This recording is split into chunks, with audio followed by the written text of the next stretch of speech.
¿cómo están? Les doy la bienvenida a un capítulo más de Entre Justos y Pecadores. Soy Alisa Durán y hoy tenemos la compañía y la presencia de Peter Enrique Valderrama Peña. Él es un periodista, además analista político y militante del Partido Aprista Peruano.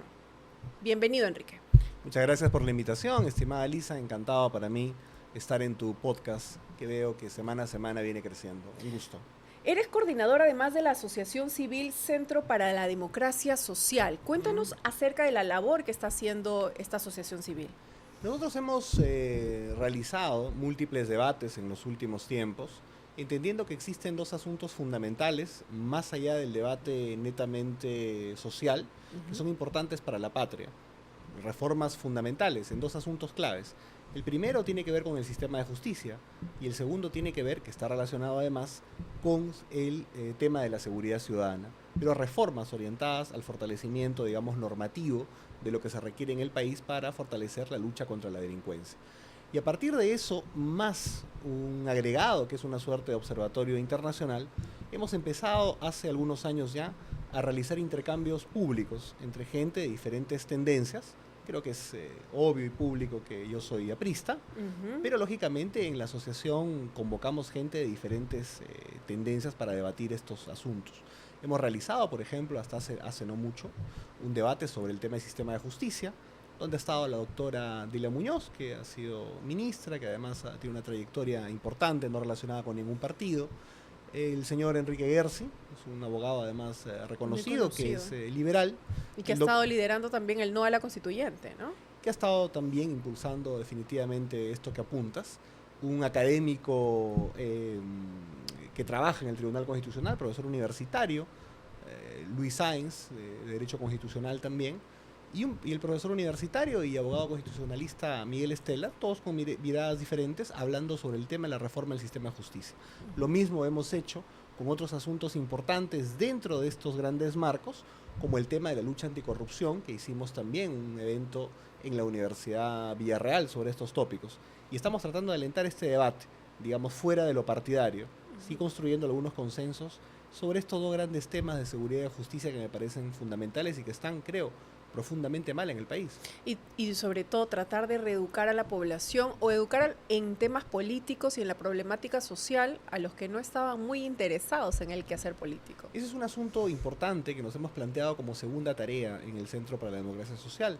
Estamos empezando a tener convenios con algunas instituciones educativas y aspiramos también a poder hablarle a jóvenes de institutos, de universidades y también incluso de los años superiores de las escuelas, acerca de la importancia en términos generales, sin una perspectiva partidaria, de la importancia de la democracia, de la importancia de la Constitución, del respeto sin duda a las normas, a las leyes, a los principios, a los derechos, pero también a los deberes.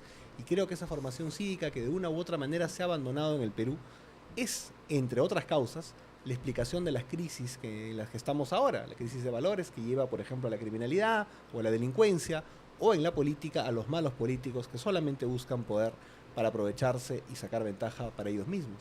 Además, escribes columnas en el diario Expreso hace ya algunos años.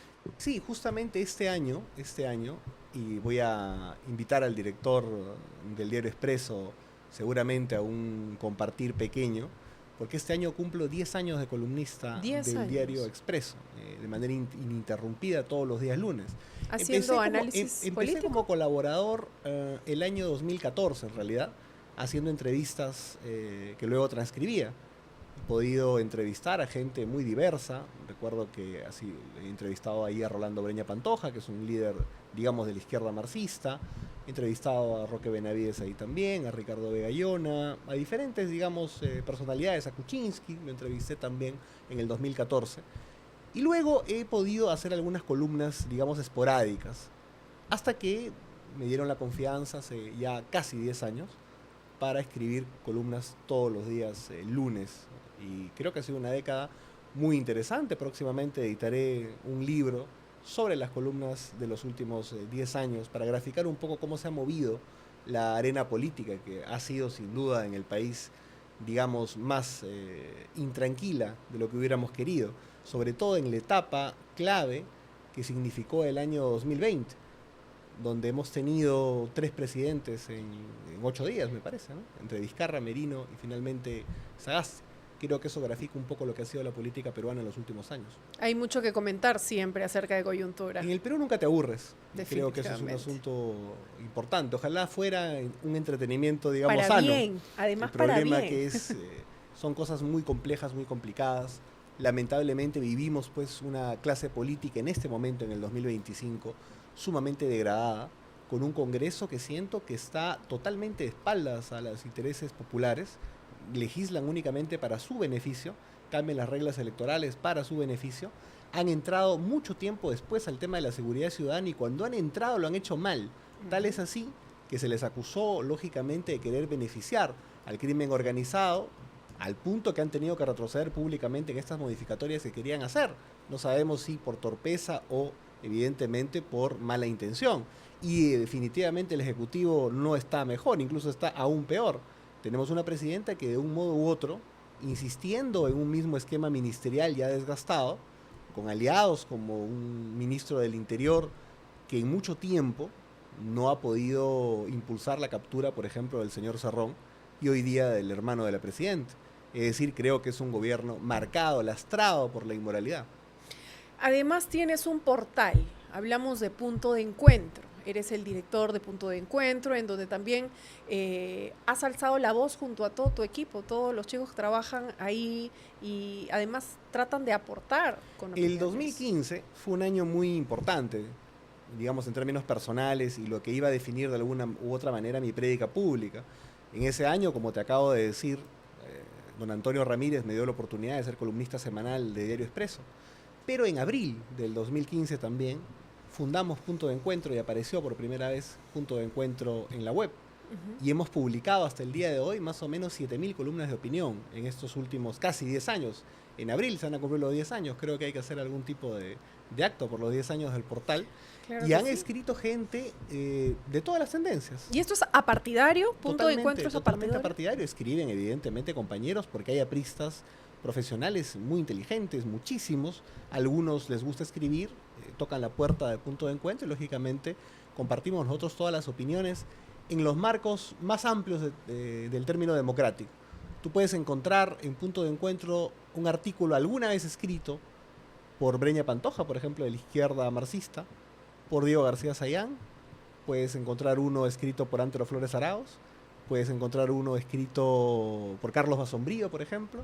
Es decir, todo el espectro político casi, de una u otra manera, en algún momento ha participado en Punto de Encuentro y yo aliento que las transmisiones semanales que tenemos, aproximadamente 15 a la semana, siempre También se sea- están en un canal, están siempre en se sean- VHTV, me parece. Tenemos un convenio con VHTV gracias a Jorge Tejada, que es un emprendedor, dueño además de esa señal, que nos ha permitido tener un pequeño arreglo para transmitir un programa específico que se llama Análisis Semanal de Coyuntura, donde se comentan lógicamente los hechos más importantes de la semana y ya tenemos ahí ya con VHTV un par de años.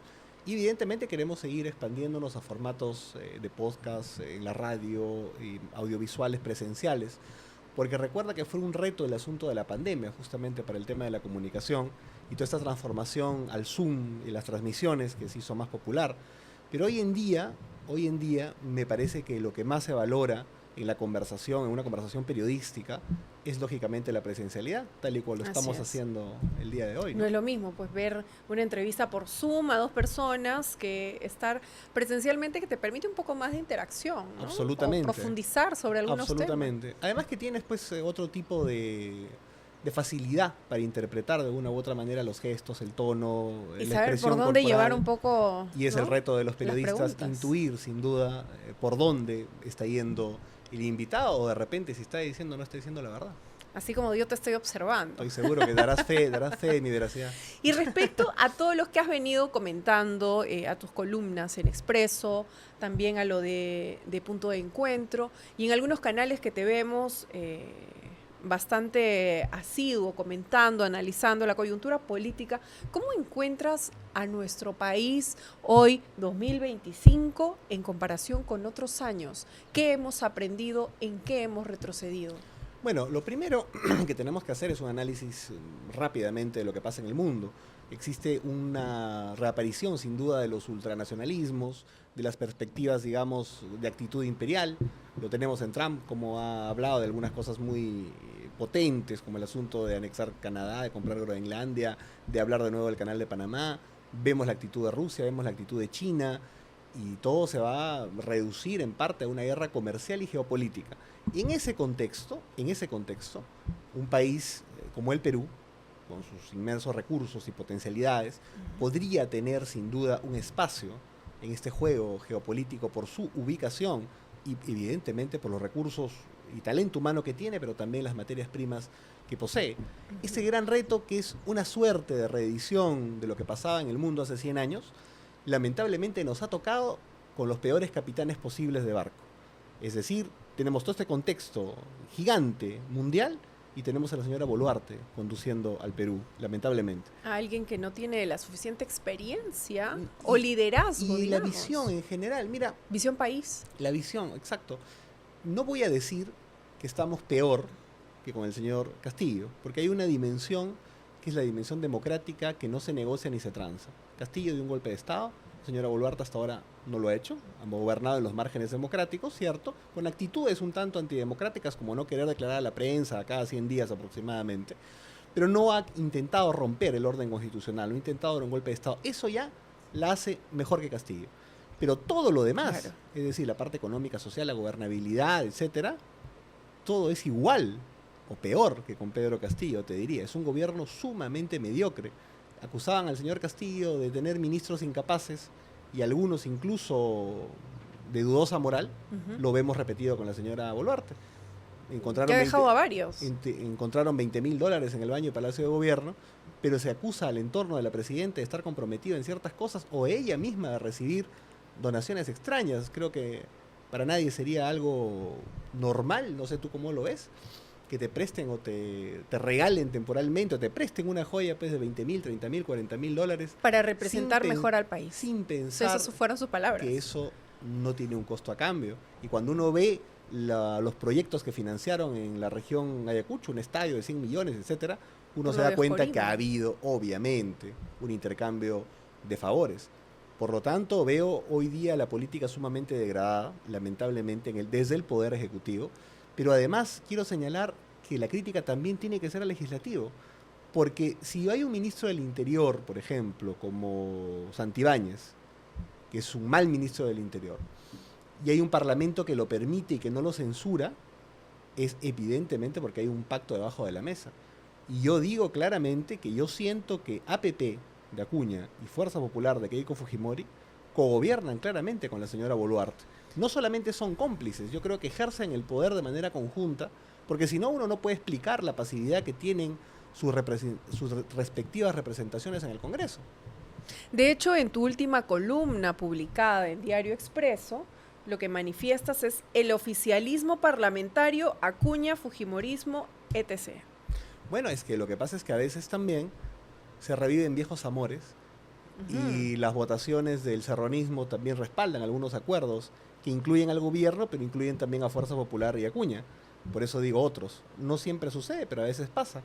O el señor Luna Gálvez, por ejemplo, que ha demostrado una habilidad para tejer de manera interesante, pero no utilizada para el bien. Recuerda que él accede al Parlamento, su grupo, acceden con 5 o 6 parlamentarios, me parece. Hoy día han incrementado hasta 15. Claro, tiene como... Se ha convertido en la segunda fuerza legislativa del país. Todo, creo yo, en base a la preventa, al intercambio de favores. Y ellos también a veces votan con los objetivos de esta coalición que apoya a la señora Boluarte. Solamente voy a dejar un ejemplo para graficarlo. A ver.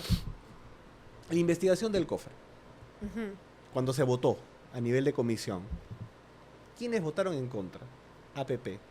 Fuerza Popular se abstuvo. Los viajes de la presidenta Boluarte en los peores momentos, incluso uno de ellos denegado por la mayoría del Congreso, con estrecho margen. Pero ¿quiénes votaron a favor de sí darle el permiso? APP de Acuña y Fuerza Popular de Keiko Fujimori. Creo que hay un claro entendimiento y creo que eso también le va a costar a Acuña y a Keiko una votación importante en la zona norte del país.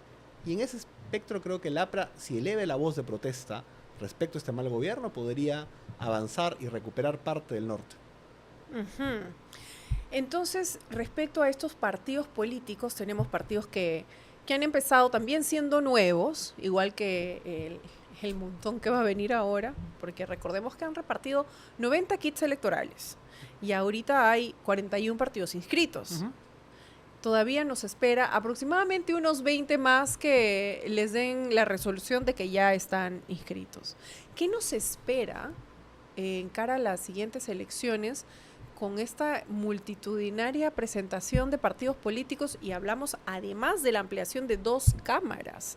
Estamos hablando que vamos a tener un número muy alto de diputados, de senadores, campañas nacionales que van a terminar siendo pues unas millonarias campañas nacionales, y de los planes de trabajo y propuestas de cada grupo partidario y además de cada congresista o diputado que vaya a postular. Bueno, hay que decir varias cosas. Primero, establecer responsabilidades, porque creo que nadie sensato en el Perú puede pensar que existen 60 ideologías o que está bien que haya 60 partidos políticos en la contienda electoral. Vas a tener al momento de votar, Alisa, prácticamente un papelógrafo. Un papiro, imagínate. Una sábana prácticamente. Y eso definitivamente no está bien. No existen 60 ideologías, 60 tipos de pensamientos, 60 programas diferentes en el país. Eso no es verdad. La inmensa mayoría son carrozas electorales, vientres de alquiler, partidos universidad, clanes familiares. Y no los partidos, pues, históricos, que con sus errores definitivamente tienen por lo menos rendición de cuentas histórica.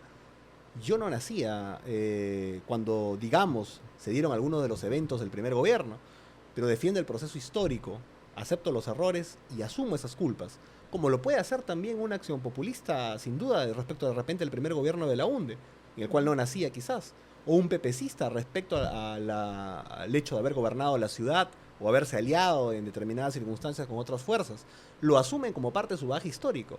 Estos señores se inscriben un día y mañana desaparecen, han robado, hacen daño y al final nadie termina pagando las consecuencias de esto. Pero primero te decía la responsabilidad. La responsabilidad son de los reformólogos, aquellos que nunca han construido un partido político y le han llevado a las narices a diferentes congresos para aprobar este Frankenstein electoral, que al final este Congreso actual irresponsable le ha agregado más reformas todavía. O sea, a lo que ya estaba degradado, este Parlamento ha incrementado. Y todavía hay vacíos. Y todavía hay vacíos que seguramente llenarán con nuevas decisiones equivocadas. Resultado, van a haber 60, 60 y tantos candidatos a la presidencia probablemente. Entonces lo que vas a tener va a ser una tentación populista. Van a pensar que el que más va a hacerse visible va a tener que hacerlo diciendo, digamos, las cosas más extremas y radicales, probablemente sin sustento técnico. Yo sí creo que el Perú vive un momento en el cual necesita propuestas radicales, propuestas de cambio potentes, sí hay que decirlas. Pero lo que van a decir esta mayoría de partidos van a ser cosas que no van a tener ningún sustento ni van a poder ejecutar. Y seguramente aparecerá más de un antauro que dirá, yo soluciono el problema de la corrupción, el problema de la inseguridad y todo matando gente. Y al final eso ni siquiera lo va a poder aplicar, pero lo va a decir. Y la gente va a decir, por fin va a venir un salvador que va a poner orden en este país. Un salvador más a la historia. Que termina, ya a la sabemos historia cómo. de... Sí. Los grandes vengadores aparentemente terminan siempre en la cárcel o evidentemente llenos de millones malavidas. Una ilusión más de salvar al país de las garras de la corrupción, y terminan siendo estas personas, muchos de ellos los más corruptos, y que además no quieren hacer alianzas porque todos quieren llevar el barco. Alan García nos decía que hay que desconfiar de los que más gritan, justamente. De los que más gritan de este tipo de cosas, usualmente son los que terminan haciendo los peores estropicios. Te voy a poner un solo ejemplo. Las manos blancas de la señora Susana Villarán, por ejemplo, que era una activista conocida de diferentes temas, incluido el tema de la corrupción, la anticorrupción.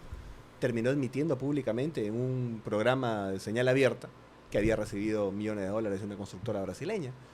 Por lo tanto, creo que hay que combatir el asunto de la corrupción, pero hay que hacerlo de una manera potente, técnicamente estudiada, sin entrar en la demagogia de aquellos populistas que solamente quieren engañar al pueblo. Y además de Toledo, que también decía no a la corrupción, y ahora la presidenta, que siempre repite manos limpias también. Sí, y yo creo lamentablemente que ha dado muestras de que su gobierno está manchado por la corrupción y que ella misma está complicada con la corrupción. ¿Y por qué te digo esto? ¿Por qué soy tan duro en esto? Porque cuando aparecieron los primeros indicios respecto al hermano, ella no deslindó, ella no zanjó ese asunto. Hizo algo que ni siquiera Toledo hizo Cuando tuvo el escándalo, recuerdas tú, de la hermana, etcétera, también por familiares, el sobrino, ¿no? Que al menos trató de marcar una cierta distancia. La señora Boluarte se dirigió a la prensa y dijo: mi hermano puede reunirse con quien quiera. Así es. Lo dijo abiertamente, le dio una carta blanca y le avisó a toda la sociedad política y a las instituciones probablemente públicas y a los empresarios, de repente amigos de su hermano, que él era una persona que gozaba de su completa confianza y que le daba prácticamente un cheque en blanco. Y esas son las consecuencias de hacer lo que hizo. Y no creo que lo haya hecho sinceramente, solamente por un amor filial, ¿no? Y 3 doritos después teníamos a trabajadores del sector público diciendo de que estaban usando algunos el horario de trabajo para poder inscribir el partido de su hermano. Imagínate, este escándalo alrededor de los llamados prefectos, de los gobernadores anteriormente establecidos, que usualmente siempre ha sido utilizado políticamente de mala manera. Yo no estoy en contra de la idea misma de que el presidente de la República tenga una suerte de oidores a lo largo y ancho del país, para que le informen directamente. Pero esto usualmente no se termina implementando de manera adecuada y termina en este tipo de cosas clientelares, absurdas, y que definitivamente rechazamos. Pero repito, no solamente se trata de una mala presidenta, se trata también de un parlamento frívolo e indolente que no sabe fiscalizar ni plantarse adecuadamente frente al poder. Prácticamente ha decidido ser complaciente y copartícipe del ejercicio equivocado del poder.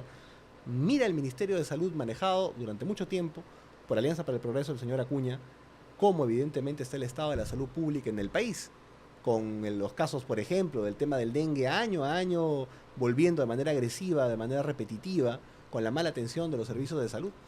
Por lo tanto, sin duda, yo espero que haya un cambio muy potente a partir del año 2026. Y respecto al partido aprista, el partido aprista ha reconocido entonces todas estas deficiencias que tiene el gobierno y que además viene arrastrando estos problemas en una creciente inseguridad ciudadana, en el tema de educación, además también la pobreza y un sinnúmero de factores que están inundando de problemas dentro del país. ¿Qué es lo que el partido aprista está proponiendo? ¿Tiene la fórmula ganadora? Tiene dos periodos de experiencia, digamos, en cuanto a ser presidenciables, pero ¿qué es lo que propone hoy en esta coyuntura? Hoy en esta coyuntura, la corriente, por lo menos la corriente de renovación que impulsamos desde un liderazgo colectivo dentro del APRA, que definitivamente aspira a poner sobre la mesa un programa de cambio para que el partido de manera institucional lo asuma. Este programa de cambio lo hemos llamado la Agenda Social.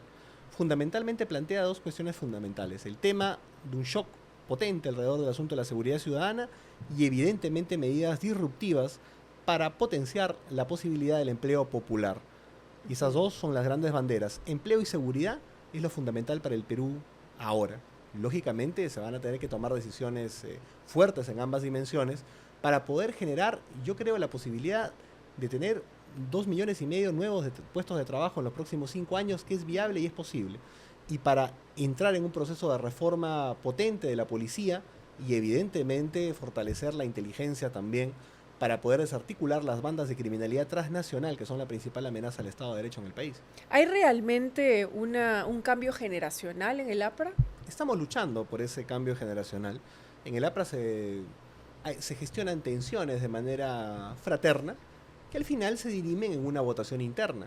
Pase lo que pase y quienes sean los que se presenten en una elección interna para la plancha presidencial, el APRA es un partido que luego de su enfrentamiento interno, de su disputa, de su competencia interna natural, termina siempre unido.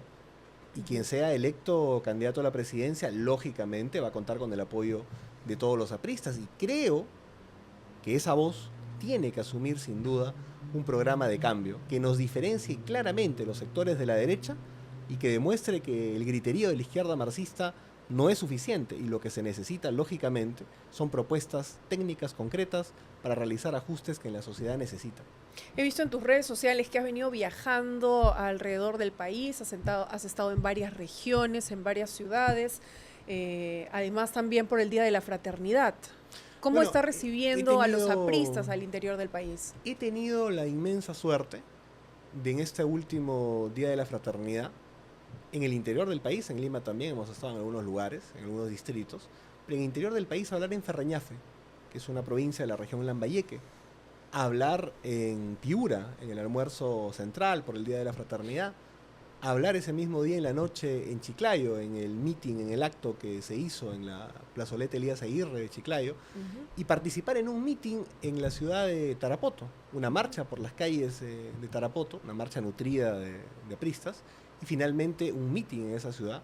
Y te puedo decir que el Sólido Norte empieza a despertar. Muy pronto con nuestro equipo estaremos también en La Libertad, en Lima Provincias y en otras zonas del norte, pero también del sur del país, al cual siento que hay que ir. Siento que el mensaje de Castillo y el fracaso de Castillo en el 2021 en adelante ha permitido que mucha gente en el sur reflexione respecto a si la izquierda radical es lo que necesitan para el desarrollo, o evidentemente no miran a la derecha tampoco. Yo creo que el APRA ahí tiene un inmenso espacio para asentar un discurso de cambio, y estaremos seguramente en varias provincias de Cusco, Puno, Arequipa, Moquegua, Tacna, ¿no? Yo te preguntaba cómo recepciona los ciudadanos, nuestros paisanos del interior al APRA, porque ustedes vienen de una pérdida de inscripción. O sea, es que el país, digamos que los ha castigado en las urnas, no les ha dado el apoyo en las últimas elecciones y han perdido la inscripción, les ha dado la espalda. A ver, ¿Cómo se puede analizar esto? esto? Hemos tenido nosotros un bajón, definitivamente, en las Una votaciones crisis del año 2020, la complementaria. Ahí tuvimos un 2.8, 2.9%. Y evidentemente tuvimos en la alianza con el PPC el 2016 5.8 en la presidencial y 8.2 me parece en la parlamentaria. Lógicamente han sido porcentajes reducidos respecto a lo que veníamos en el 2006, por ejemplo, ¿no? 2011 lamentablemente no tuvimos candidatura. Pero específicamente la pérdida de inscripción no pasa por una votación, pasa por el hecho, como al PPC, de un impedimento prácticamente de postulación de una valla electoral. De parte del Jurado Nacional de Elecciones. Por eso hay dos sentencias que grafican que al PPC y al APRA se le limitaron su derecho a participación política en las elecciones del año 2021. No perdimos la inscripción por la votación, simplemente no participamos en aquella votación. Nunca se imprimió en la cédula una estrella, tampoco un símbolo del PPC. Nos quedamos fuera de carrera por este tema que hubo con Salas Arenas en el Jurado Nacional de Elecciones y que evidentemente, creo, fue la primera señal de alarma de las dudas que sembraría ese proceso electoral del año 2021. Sí hemos tenido un bajón histórico, te repito, en 2016, en una alianza que creo que en la que nos equivocamos todos, el PPC, el APRA, todos en conjunto. No fue la mejor idea, me parece. Y evidentemente en la complementaria... ambos tenían una ideología o doctrina bastante distante, ¿no? Yo creo que hubiéramos podido hacer incluso un entendimiento, pero no de la manera que se hizo, muy rápida, quizás muy precipitada. Nos hubiéramos tenido que entender programáticamente en un proceso más largo. Digamos, ha habido grandes coaliciones de los socialdemócratas, entre comillas, con los socialcristianos a lo largo y ancho del mundo. Entonces podría decir que no han entendido la alianza. No es algo raro. Creo que la militancia del PPC y la militancia del APRA, por la premura de la alianza, no procesó bien esta unidad. Y eso debimos haberlo trabajado con mucho más tiempo. Es fácil ser general después de la batalla, pero eso ya está hecho. Pero lo que te digo es que no fue una pérdida, digamos, en las urnas de la inscripción. Ahora aspiramos, sí, a que el APRA pueda tener una participación importante en el marco, además, de 50 o 60 candidatos. Estoy seguro que nuestro símbolo conocido durante 100 años y sobre todo nuestro mensaje de cambio y la posibilidad de que nuevas voces en las regiones, en Lima, etcétera, a nivel nacional, representen al APRA, puede hacer que la ciudadanía vuelva los ojos a confiar en el partido de allá de la Torre. Te preguntaba acerca de los viajes que estás haciendo, porque he visto algunas publicaciones en donde se menciona tu nombre en cuanto a las elecciones internas, a una precandidatura dentro del APRA a la presidencia. ¿Esto es cierto? Yo creo que el partido necesita gestos profundos de renovación. Y sin duda, esta renovación tiene que expresarse en diputados, en senadores, sin duda, incluso en la plancha presidencial. Por lo tanto, lógicamente, no es un escenario que yo pueda descartar. No lo descartas, o sea, sí vas a postular a las internas del partido. Yo veo con simpatía gente muy capaz que ha anunciado o que vocean el interés de que puedan ser. Está Hernán Garrido Leca, está Roque Benavides, está Javier Velázquez Gesquén. Me parecen propuestas interesantes. También hemos visto a Pastor. me parece Aurelio que también Pastor, que también lo han mencionado. lo han mencionado. Hay algunos que incluso ellos mismos han dicho abiertamente que quieren ser, un par de compañeros, Ceballos y Sánchez Montes de Oca, pero sí considero que el partido necesita un gesto muy potente que le diga a la sociedad política, a la sociedad nacional además, que se ha renovado. Y si la fórmula pasa en algún momento del análisis porque una voz absolutamente nueva tome la conducción y asuma esa encargatura, creo que debe ser parte del análisis. En este momento no se puede afirmar que eso es una necesidad ineludible, pero tampoco podemos decir que no vaya a hacerlo, ¿no? Ya me paseaste, Enrique. Ya me mandaste al desvío con tu pregunta. Yo era sí o no, nada más. No está descartado. No está Para descartado. nada. Bueno, entonces sí, va a postular Enrique, según lo mencionado hoy en Entre Justos y Pecadores. Por otro lado, vemos a una juventud que está con mucho desaliento en cuanto a la política peruana, en cuanto a sus autoridades, en cuanto a la confianza. Tenemos una terrible crisis de confianza en nuestros gobernantes. ¿Qué es lo que puede hacer el Partido Aprista para recuperar esto? Primero, ¿O qué es lo que va a hacer? primero hablarle de sus problemas cotidianos, de los temas fundamentales. El APRA yo creo que perdió voz social en estos últimos años. Y tengo que decirlo, el último aprista que puso un tema social sobre la mesa fue Alan García, año 2018 con el tema de la anemia. Tú recordarás como muchos incluso se burlaban, decían Alan está hablando de cosas que no vienen al cuento. Luego de su lamentable fallecimiento, empezaron los reportajes sobre que la anemia se había disparado, que era un problema nacional, pero Alan puso persistentemente y metódicamente el tema de la anemia sobre la mesa de debate. No se lo quisieron reconocer mucho tiempo hasta que al final el tema estalló por gravedad prácticamente. Pero luego de eso, yo veo que algunos compañeros salen y comentan la coyuntura del día a día y además de una manera un poco leve, ni siquiera golpeando adecuadamente a la señora Boluarte, diciendo que los ministros son capaces, diciendo que hay que hacer un gabinete de ancha base, diciendo que una serie de cosas. Cuando estaba Castillo hablaron de un puente de plata. Yo creo que no, que la posición del APRA tiene que ser la de una oposición fuerte y potente, que es lo que nos ha dado a nosotros históricamente réditos. La oposición fue muy fuerte, fue muy fiscalizadora, recuerda tú, previo a la primera victoria de Alan frente a Belaúnde. Y lo fue, y eso sí lo recordarás ya directamente, previo a la victoria sobre Humala el 2006 respecto a Toledo. La oposición del APRA fue muy dura, lealmente democrática, nunca hablamos de vacar a Toledo, pero fue muy fuerte y muy dura. Hoy día veo que las voces más caracterizadas del partido, los ex parlamentarios limeños, no están en esa onda. Yo creo que las nuevas promociones sí tienen que estar definitivamente con una crítica y una propuesta sobre la mesa. Y yo destaco, porque no quiero generalizar, destaco las declaraciones de Javier Velázquez sobre el tema del gobierno y lógicamente la coalición del Parlamento que apoya a la señora Boluarte. Destaco la actitud de Mónica Yaya también de fiscalización permanente sobre este gobierno y sobre otras autoridades. Creo que esa es la actitud que se tiene que seguir, pero evidentemente a la crítica también la propuesta concreta en materia de seguridad. Hemos hecho solamente en Lima, y te anuncio aquí que vamos a hacer próximamente en la ciudad de Trujillo, conferencias e intercambios de ideas. 7 veces hemos hecho en Lima sobre seguridad ciudadana y vamos a empezar a hacerlo en el interior del país, porque ese es el principal tema nacional. La gente quiere saber cómo un partido va a evitar que los extorsionen, los maten o evidentemente atenten contra su patrimonio. Y nadie está hablando en estos momentos desde un punto de vista concreto sobre el tema de la seguridad o sobre el tema de la reactivación del agro o sobre el asunto de cómo llevar más esquemas de salud posibles y de agua potable a nivel nacional.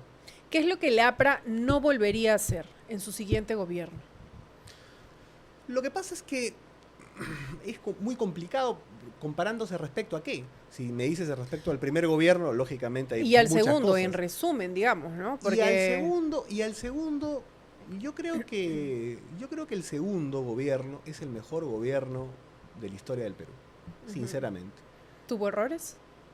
Siempre hay errores, es una obra humana finalmente, ¿no? Y lógicamente que hay errores que se tienen que corregir sin duda, pero son cosas... Yo no te diría incluso, ni siquiera llegaría a decir errores, seguramente lo son, pero creo que en la nueva etapa del partido tenemos que hacer todo lo que se hizo bien del 2006 al 2011, que la mezquindad de Humala, que la mezquindad lógicamente del mismo Kuczynski, de Vizcarra y obviamente la ignorancia de Castillo, dejaron de hacer para que el Perú crezca. Pero a eso hay que sumarle algunas otras cosas importantes. Yo diría un gran impulso del debate sobre una industrialización competitiva e inteligente en el país, que tiene que volver como un debate nacional, que además está de moda en el mundo, y que eso nadie habla en el Perú prácticamente, salvo algunas voces solitarias de la Sociedad Nacional de Industrias, que evidentemente saludo. Y lógicamente esquemas productivos innovadores para el Perú, por ejemplo, como un asunto agresivo de reforestación a nivel nacional, que es un tema además verde ambiental, que sin duda podría traer grandes réditos económicos, porque recuerda que en el asunto de los bonos de carbono pues es sumamente rentable y que eso es algo en lo que el país tiene que ingresar también. Dime 3 cosas innegociables para el APRA. Bueno, el ideario para mí está absolutamente vigente. No es negociable el antiimperialismo. El APRA siempre va a ser un partido antiimperialista y hoy día, lógicamente, el ánimo imperial se ha renovado por parte de las potencias. Entramos en una etapa Por el tema nuevamente de los eso. aranceles de Trump, claro. Segundo, el asunto de la integración continental. Integración continental. Absolutamente. Yo creo que Haya de la Torre fue un gran visionario. ¿Cómo tú enfrentas a la nueva actitud imperial si no es con la unidad del continente? Bolivia solo, Colombia solo, Perú solo, Chile solo, no van a poder enfrentar a lo que significa en términos tecnológicos, militares, económicos, el tiburón de Estados Unidos o el dragón chino. O la inmensa potencia que viene con fuerza de parte de la India de 1.400 millones de seres humanos.